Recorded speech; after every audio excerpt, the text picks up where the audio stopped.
¿Qué tal? ¿Cómo están amigos y amigas de esta comunidad? Sin duda alguna, las declaraciones de Donald Trump han generado todo tipo de comentarios, temores, burlas en algunos casos y debates. ¿Por qué Canadá? ¿Por qué Canadá convertirse en el estado número 51? ¿Por qué cambiarle el nombre al Golfo de México? Pero sobre todo, ¿por qué Groenlandia? ¿Por qué hablar abiertamente de que no descarta la participación militar para quedarse con Groenlandia? ¿Por qué asegurar que Groenlandia es parte fundamental de su seguridad nacional? Más allá de dislates o más allá de locuras o exabruptos, como algunos han querido comentar esto del señor Donald Trump, hay razones de peso. Y una de ellas, por supuesto, la tiene el querido maestro Mario Campa, quien en su canal de TikTok abordó ya este tema profundizándolo precisamente. Este canal de TikTok muy recomendable, @Mario Campa, si lo encuentran, por supuesto. Y vamos a platicar este tema. Querido Mario, ¿cómo estás? Hola Jesús, un gusto estar con ustedes hoy para hablar de este tema calientito que es el de Groenlandia y el impulso expansionista de Donald Trump, ¿no? Oye, y pues yo de entrada te preguntaría directo, querido, ¿por qué es tan importante Groenlandia? O sea, ¿por qué Groenlandia está en la mesa del debate en este momento y por qué Estados Unidos dice es cuestión de seguridad nacional? Sí, mira, claro que por supuesto cuando tratamos este tema estamos haciendo hipótesis, ¿no? Porque Claro. Donald Trump evidentemente no nos va a dar su juego, sus cartas abiertas en bandeja de plata, ¿no? Muchas veces pues los políticos tienen juegos que se van adelantando a ciertas otras movidas en el futuro y es nuestro labor intentar leerlas y para eso podemos entrar al terreno de lo especulativo y plantear hipótesis, ¿no? Que es lo que yo estoy haciendo. Ahora, lo que es un hecho es que Groenlandia, la información que te voy a dar, Jesús, esa es verificable y Groenlandia sí tiene una importancia económica y militar. A esos dos aspectos lo reduzco, ¿no? Más allá de considerar, hay quien tiene, por ejemplo, hipótesis de que es solamente un capricho de Donald Trump y es un distractor para mandar, digamos, los temas domésticos a segundo plano y que los internacionales, sin que provoquen una guerra o incluso porque no puede parar la guerra en Ucrania, es lo que, insisto, dicen algunos, entonces está trayendo esto, ¿no? En mi punto de vista, esas hipótesis, pues no son válidas, ¿no? Yo creo que Donald Trump no actúa impulsivamente en muchos aspectos. Sí, en este no creo. Yo creo que el tema de Groenlandia, ojo, lo planteó en su primera administración, ya hablaba de él.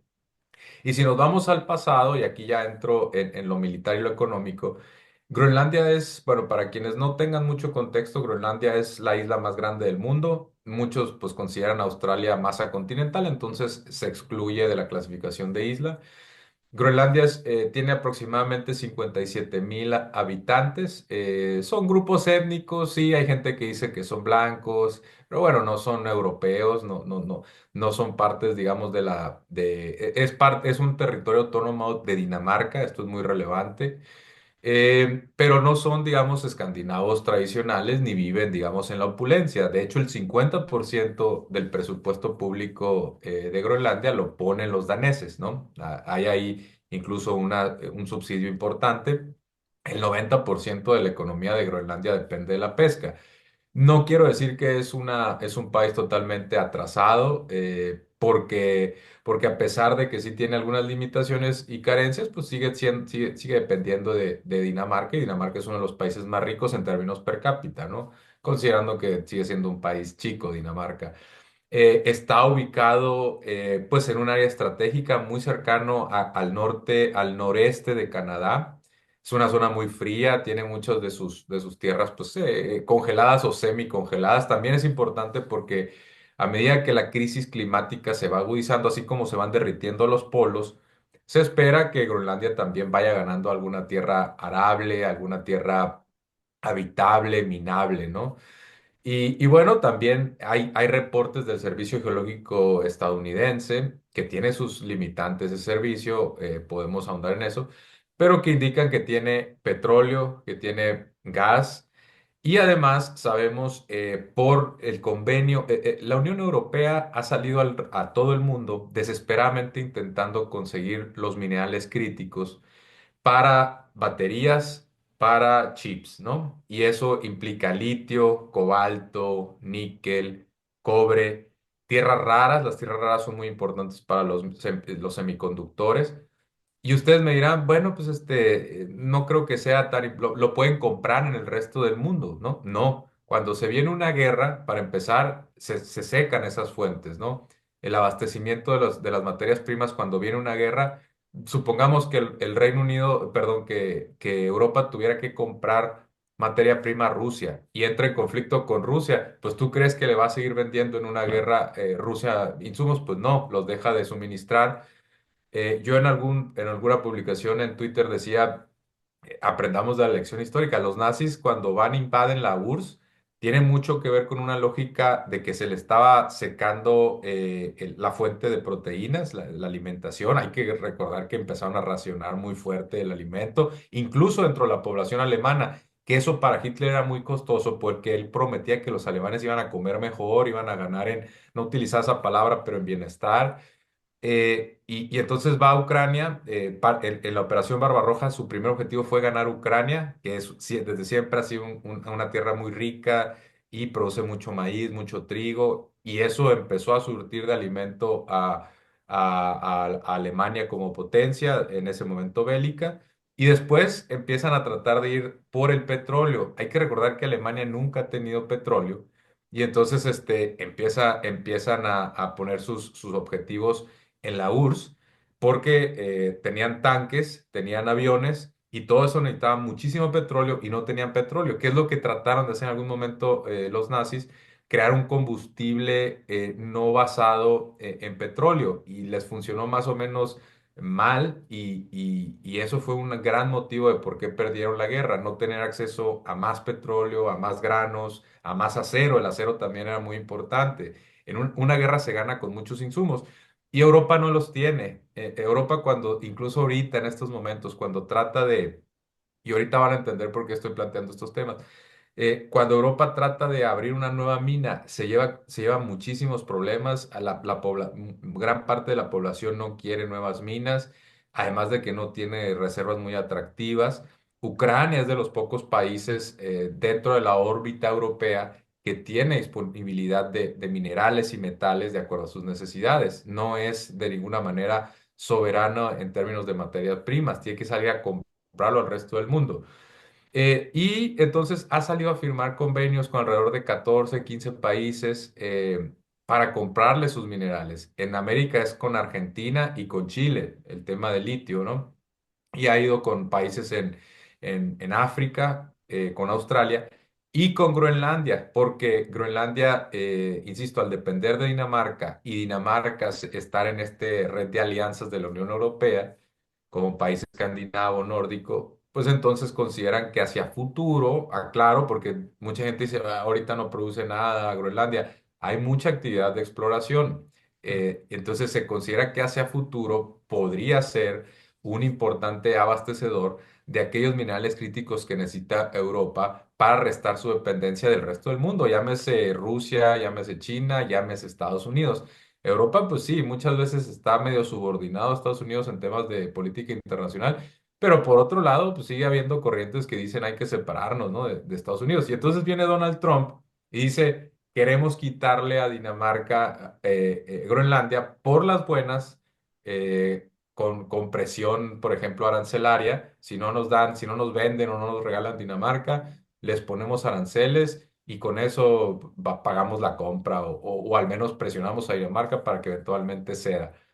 O por las malas, no quiso descartar la opción de una intervención militar. Y yo sé que mucha gente dice, bueno, pero es que es Donald Trump y exagera y deja estas ideas plantadas, pero en realidad nomás está negociando. Es cierto, es una posibilidad que esté negociando. Por ejemplo, yo mismo plantearía una hipótesis de que podría estar trayendo este tema porque quiere obligar a Europa y a Dinamarca y a Noruega y a quien tú quieras a que aporten más a la OTAN, ¿no?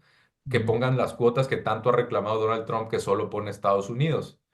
Y a lo mejor es parte de esa negociación, no lo podemos descartar, pero yo creo que va más allá de eso, porque además de, insisto, del petróleo, del gas y de reservas posibles en litio, en cobalto, níquel, cobre, tierras raras, Groenlandia también está geográficamente en una zona que conecta, digamos, a Europa, quizá la Europa no continental, Reino Unido, Islandia, con Canadá, y a su vez por ahí está ya el Círculo Ártico, que sabemos que Rusia, China siempre han tenido interés, y sí hubo actividad de exploración de litio y otros temas de algunas empresas chinas interesadas en Groenlandia. Y entonces, por ejemplo, en la Segunda Guerra Mundial, Jesús, Estados Unidos, bueno, Dinamarca fue invadida por los nazis y ahí Estados Unidos aprovechó y utilizó a Groenlandia como base militar. Tenía 13 bases militares y tenía 4 bases navales. Es geográficamente importante. Entonces, yo creo que toda esta confluencia de factores hacen que sí tengamos que tomar en serio a Donald Trump. Yo no creo que eso, en la teoría esa del distractor o en la teoría de que Donald Trump simplemente está creando controversias para habilitar a Biden. Yo creo que tiene un interés genuino y mandó a su hijo a visitar, armó un evento, ya se le está acusando de corrupción porque los invitó a una gran cena, le regaló pues estos sombreritos de maga y se habla pues de que ya les está dando dinero y ya está negociando para que esa gente, yo creo que Donald Trump y Estados Unidos no es tan tonto, yo creo que antes que utilizar la fuerza militar, llamarían a un referéndum y buscarían comprar a esos 57,000 habitantes para que votaran o una independencia, como lo hicieron en algún momento con Texas antes de anexarlo a Estados Unidos, o ya de plano, pues que elijan entre Estados Unidos la independencia y Dinamarca, ¿no? Y pues ahí sería, yo creo, un terreno pues donde muy fácilmente podrían ganarlo, ¿no? Y este punto, por ejemplo, al final todo se basa en los recursos naturales, sobre todo en un momento dado en donde viene más que cantada este enfrentamiento, por lo menos comercial abierto con China, y como bien dices, con estas diferencias que existen, aun y cuando él tenga una buena relación personal con Vladimir Putin, con estas diferencias naturales que hay con Rusia, cuando hablamos de tres nacionalismos, quienes van a ver por sus propios intereses, ¿no? Sí, o sea, sí, yo creo que Donald Trump sí, no, más que tener una buena relación con Putin, yo creo que él busca no enemistarse con Putin, que es distinto, ¿no? Y lo mismo con Xi Jinping, porque es muy crítico, casi no hace mención de Xi Jinping, hace No. mención de China y no, pero, y es una batalla, creo yo, entre lo que se considera que van a ser potencias en un mundo multipolar, y a veces perdemos de atención que por ahí vienen Indonesia y otros países, que vienen creciendo muy fuerte. Indonesia se me hace que ya está entre las 10 economías más grandes del mundo. En algunas métricas es más grande que la economía mexicana, con más población.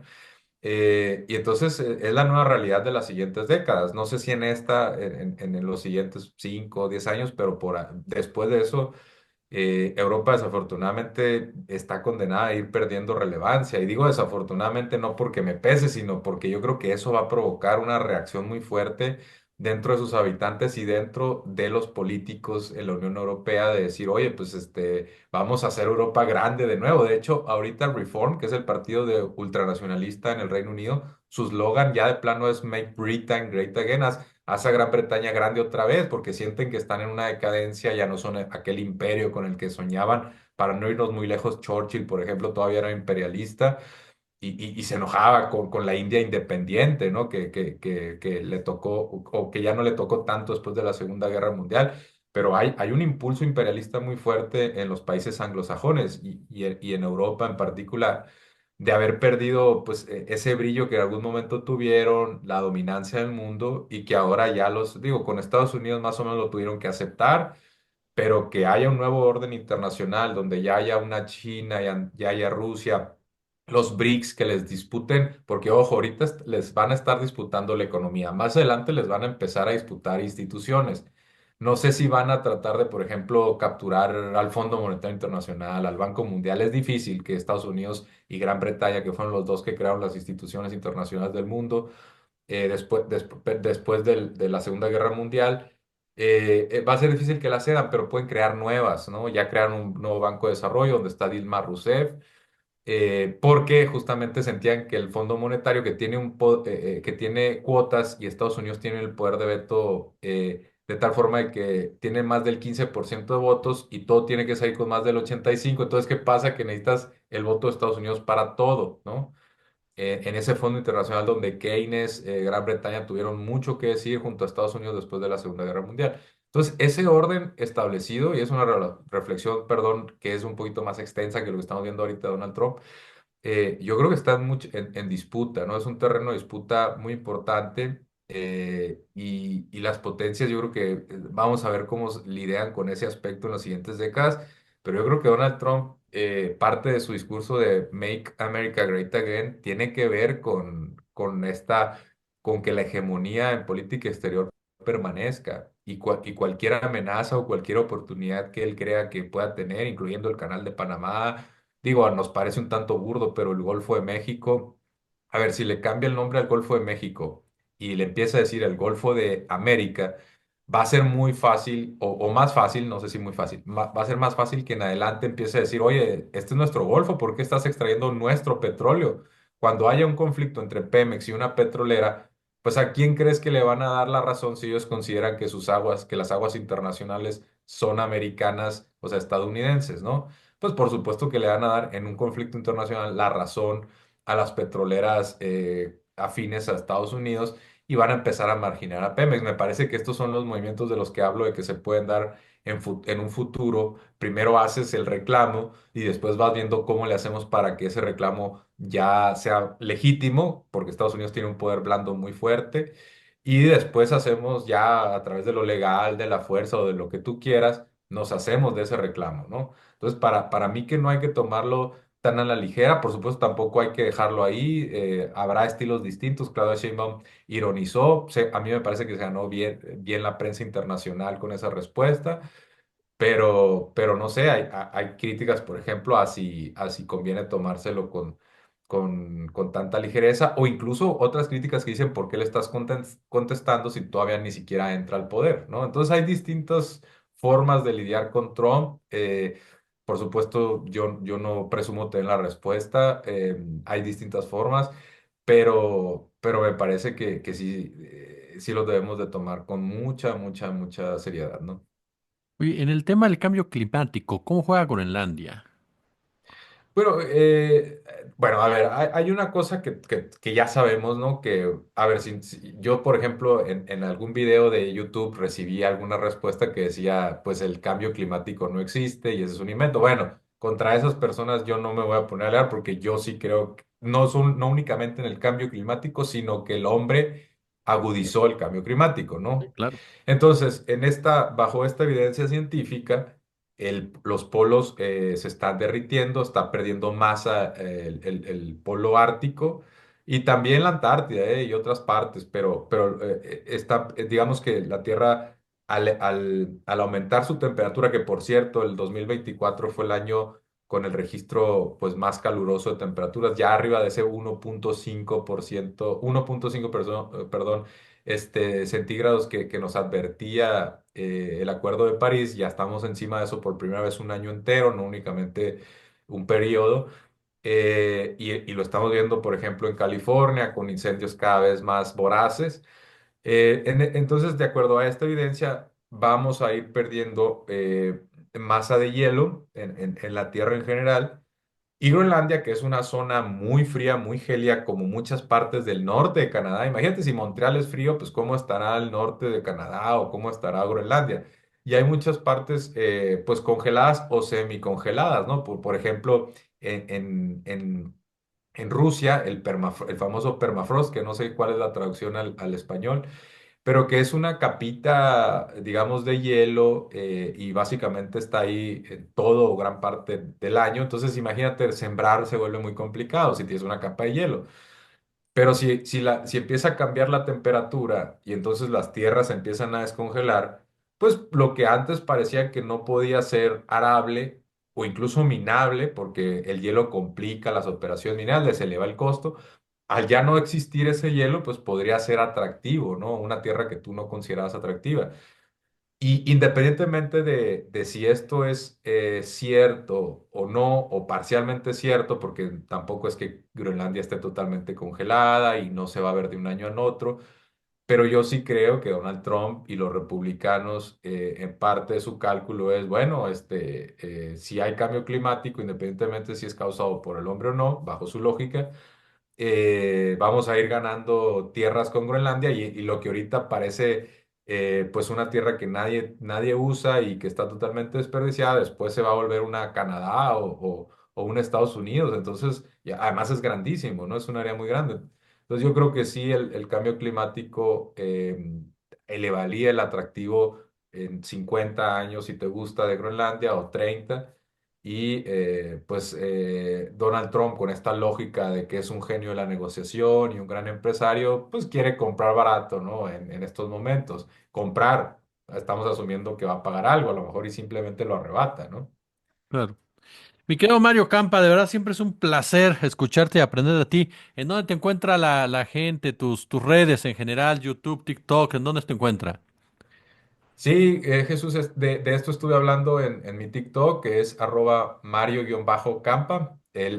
También en YouTube es exactamente la misma dirección. Son dos plataformas que creé, ojo, con la intención explícita de depender cada vez menos de X antes Twitter, porque Elon Musk está cada vez más radicalizado y porque esa plataforma, a mi entender, ha ido perdiendo pues calidad, mi alcance, por ejemplo, para no irnos muy lejos en mi experiencia, disminuyó al empezar a hablar de cuestiones palestinas, me quitaron en algún momento la monetización. Entonces, para mí esto ya se ha vuelto pues algo un poco personal y dije, ¿por qué voy a seguir concentrado en X? Y entonces creé el canal de YouTube, de TikTok, y bueno, Blue Sky también, ahí ya estamos. Y bueno, ahí me pueden encontrar, ¿no? Muchas gracias, querido Mario. Gracias, Jesús. Buen día.